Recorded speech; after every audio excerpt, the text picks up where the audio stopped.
Ladies and gentlemen, gamers of all ages, welcome to this Tric Trac TV. Today we're going to be talking about a special little thing, a preview from our friends at Corvus Belli, makers of the Infinity, sorry, nearly ate my words there.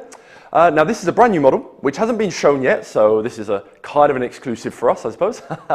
The Hunzakut is a light infantry model specialised in infiltration and how can I put it? Infiltration and sabotage actions, that's the best way I think. It's a great little model, though that's something I'll have to say frequently about Infinity. They very rarely do a bad miniature. This one really fits the profile. She's got a sleek yet very rugged kind of look, which is complemented very nicely by the slightly bulky elements on her, such as the gun, the fur collar, the armour on the gloves and her greaves.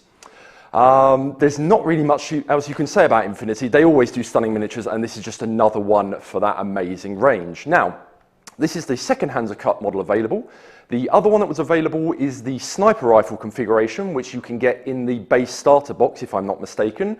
Now, that isn't the best profile. People don't really like it, mostly because Hack-Islam have access to a lot of other very, very competent snipers, such as the assassins.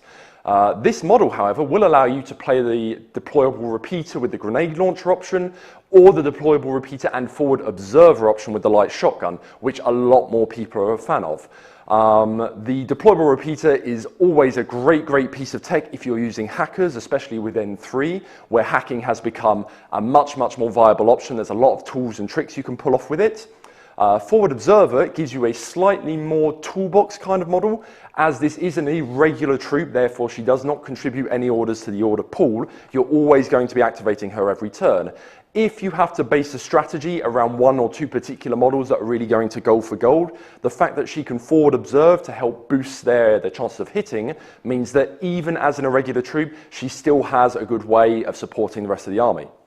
Apart from that, her stats are fairly average for this kind of troop, apart from her above average willpower, which is something you see a lot with Hack-Islam. She comes with camouflage and infiltration and multi-terrain, which is kind of like the holy trinity for this kind of model. She can infiltrate. With camouflage, she can't be seen, so she's a lot harder to hit, and it gives her access to surprise shot, which should compensate for her mediocre ballistic skill.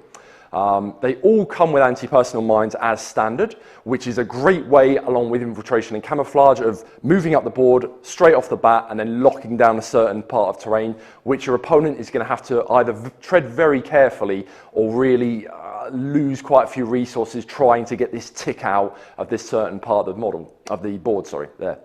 Apart from that, it's a model that's really going to open up the use of Hunzakuts, because as I mentioned before now, you really had to convert the sniper rifle model or proxy something else.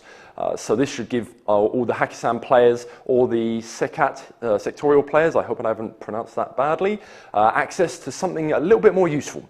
Apart from that, it's a great new little model. The rest of the details should be coming out Thursday for this release and all of the other Infinity releases for the month of October. So stay tuned for that and we will bring it to you. If you're interested, there is an article on trictrac.net with more information about this model. So if you're interested, go have a look. Until then, see you next time.